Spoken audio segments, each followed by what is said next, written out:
In this lesson, we will explore why companies set objectives like survival and profit, who the key stakeholders are, and what happens when their goals don't match. First of all, let's look at what is a business objective. Business objectives are targets that guide a company. They help managers plan, motivate workers, and track progress. Whether it's about making money or helping the community, clear objectives are what keep a business focused. Let's start with the first objective. Survival. Survival means keeping the business alive, especially during tough times. This could involve cutting costs, reducing staff, or changing operations to avoid bankruptcy. Businesses often choose survival as their main objective in two situations: when they are newly established or not yet profitable, and number two, when they face a major crisis like economic recessions, intense competition, or disaster. During the 2008 financial crisis, General Motors avoided collapse by accepting a government bailout, a perfect real-life survival move. Next, profit. Profit is the reward for doing business well. It's the money left after all expenses are paid. Without profit, a company cannot grow, reinvest, or pay its owners. It also acts as a safety net during hard times. Businesses often choose profit as their objective when they are already stable or growing and want to increase financial performance. Profits allow businesses to invest in new projects, improve products, and compete globally. The more profit a business earns, the more flexible and independent it becomes in a competitive market.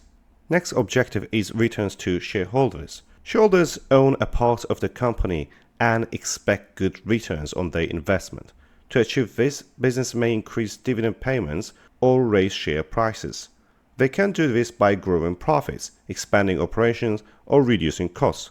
This objective is common in public companies, where keeping investors happy is critical.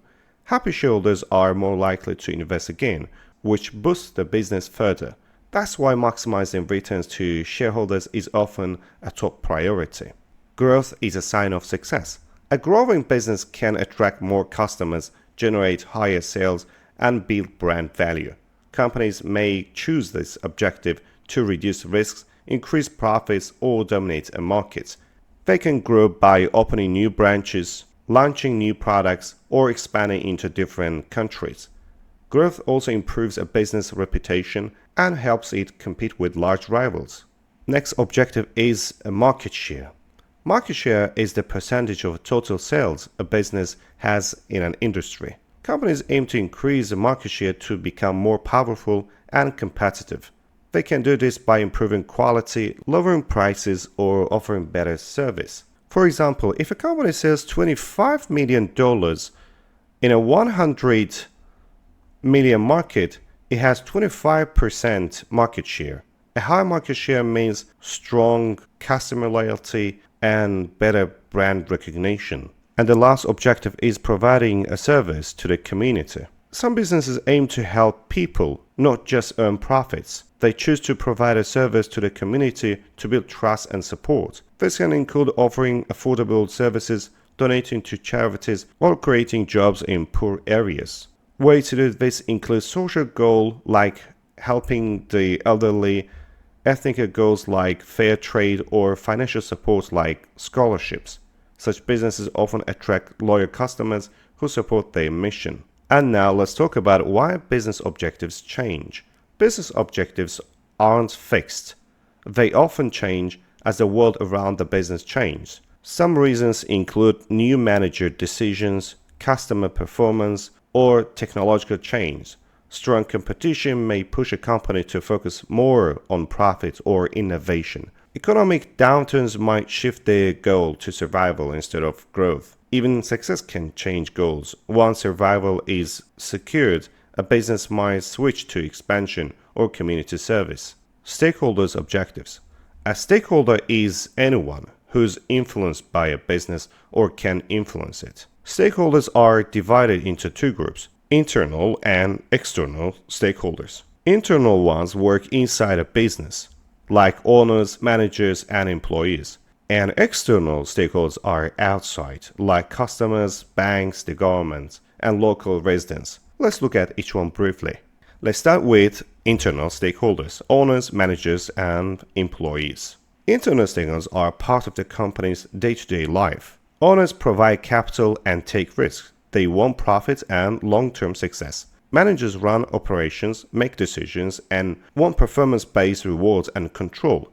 Employees carry out tasks. They want fair pay, job security, and respect.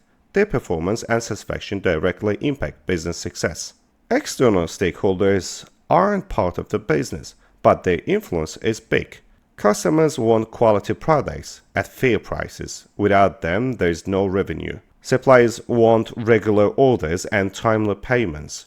They rely on the business. Governments want taxes paid and laws followed. It also monitors safety and employment. And the last one, local communities care about jobs, environment, and corporate responsibility. Each group plays a key role in the business reputation and future. Public sector business objectives.